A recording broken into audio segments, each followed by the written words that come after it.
Okay, next we have a very important theorem called Ehrenfest theorem. What is what is this? This is a correspondence principle.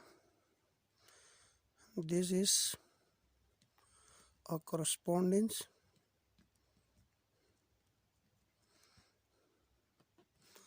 principle between classical mechanics and quantum mechanics. Suppose we have a particle. This is a particle of mass m moving in a particular direction with velocity v. But it is moving in a force field. This is the velocity, okay? It is moving in a force field which is a potential v, which I will represent by a capital V. Then classically we can write momentum. The x component of momentum will be equal to mass time its velocity, x velocity. Or we can write Vx is equal to Px over m. And instead of this we can write dx over dt, which is equal to Px over m. This is one equation.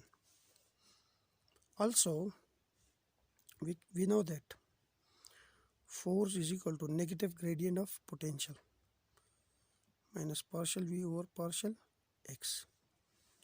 But force itself is dp over dt. But we are considering the x component of force. So this will be equal to dpx over dt, which is equal to minus partial v over partial x. I will consider only these two equations.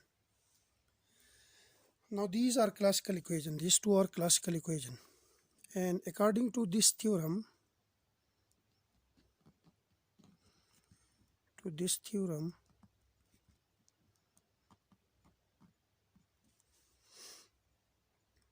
the above equation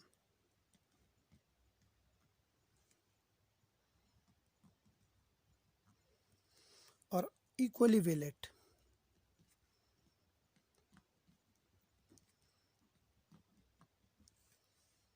in quantum mechanics.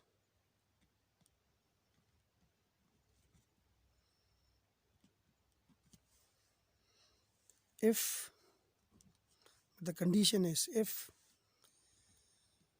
classical variable are replaced by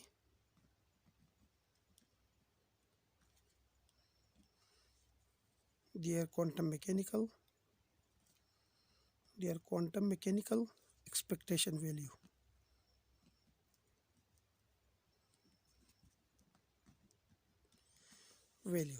For example, in quantum mechanics, this relation will be written as dx over dt is equal to d into px over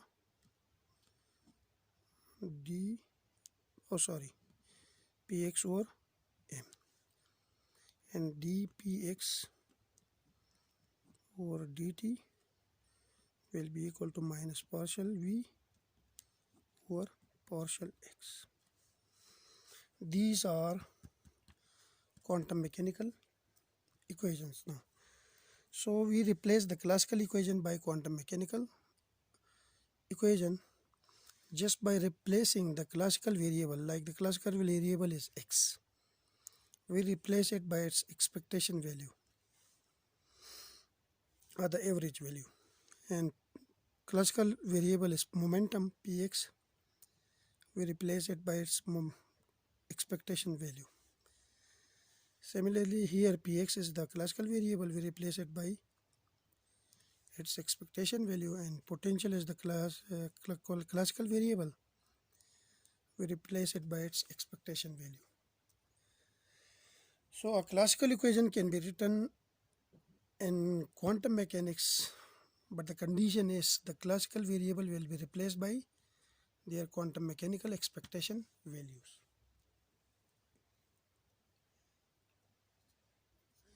Here we will, this is Ehrenfest theorem. Okay. Similarly, if we have kinetic energy T, which is 1 over 2 mv square, which is a classical relation, then in quantum mechanics we will write it as like this: T is equal to 1 over 2, mass is constant, so v square. And similarly for other relations. But we will prove only these two here, these two equations, equation 1, equation 2.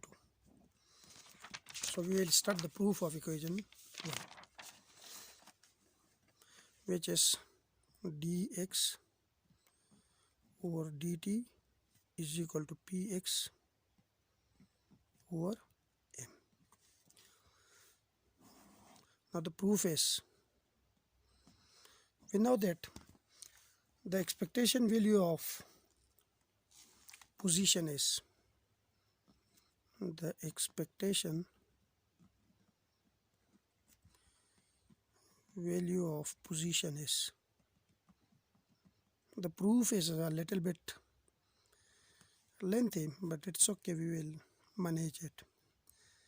The expectation value of position is integral psi steric x psi, and we have d tau, but the integral is volume integral, where d tau is basically dx, dy and dz, and this volume integral v is basically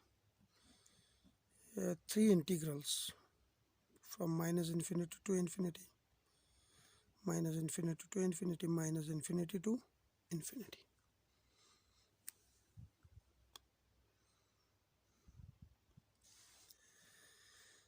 So one integral is for dx, the other one for dy, and the third one is for dz. Now,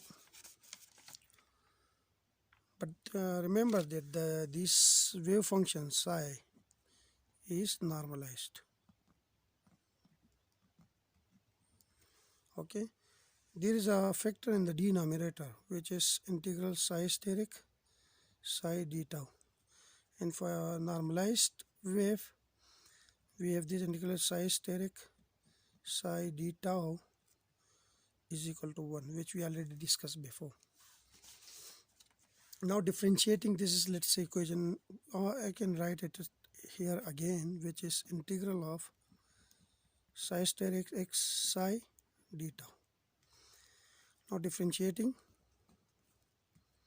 with respect to time, then partial x over partial t, because we have this side which is partial, no sorry, dx over dt will be equal to d over dt of integral of psi steric x psi d tau.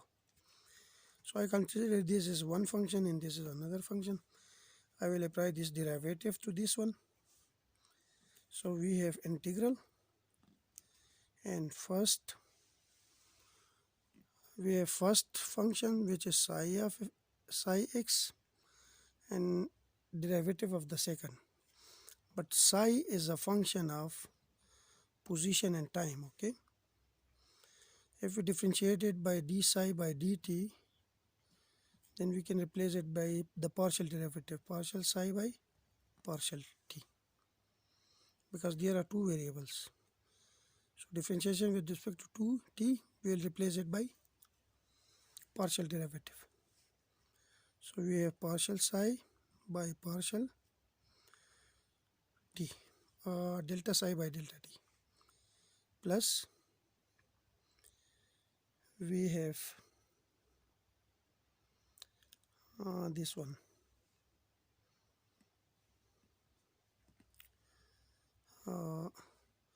partial by partial t of psi steric x, and we have psi. Okay, and we have d tau. This can be written as integral psi steric x partial psi over partial t, and we have plus, if we apply this operator on this, then x will be considered as a constant, so we will apply this operator only on this one.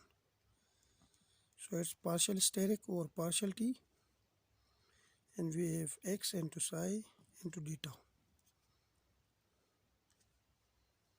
which is dx over dt, the expectation value of x over dt. Let's suppose this is equation number 1. So we know that the time dependent Schrodinger equation is time dependent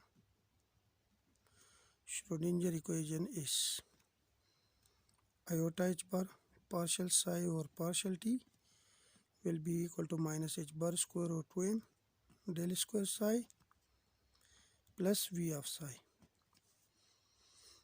From this we can get partial psi over partial t is equal to minus h bar square over 2m del square psi divided by, we have iota h bar here also, and we have plus 1 over iota h bar, because we bring this factor to the right hand side, we have v of psi. This can be written as partial psi over partial t is equal to iota h bar square over 2m, iota h bar, because 1 h bar cancel with this one, and we have del square psi plus, so there is no plus now, there should be a minus sign, because if we bring iota to the numerator, then we have iota over h bar v of psi. Suppose this is equation number 2, and if we take the complex conjugate, then we have another equation del psi of this equation 2. We have del psi steric over partial psi steric over partial t, which is equal to minus iota h bar over 2m del square psi steric plus iota over h bar. V is a scalar, so we have only psi steric. This is equation number 3. In equation 1, we have partial psi over partial t, which is partial psi over partial t here, and we have partial psi steric over partial t, partial psi steric over partial t, which is equation 3. So putting equation 2 and 3 in equation 1, we get, if we put 2 and 3 in equation 1, then we have dx over dt will be equal to integral of, we have psi steric x, and then we have partial psi by partial t will be replaced by this value iota h bar over 2m, we have del square psi minus iota over h bar v of psi, okay, plus, we have plus, and we have this term partial psi steric over partial t, which is this one, minus iota h bar over 2m del square psi steric plus iota over h bar v psi steric, and we have this term x psi, and we have this volume integral dv or d tau. So in the next video we will proceed from this equation. Thank you.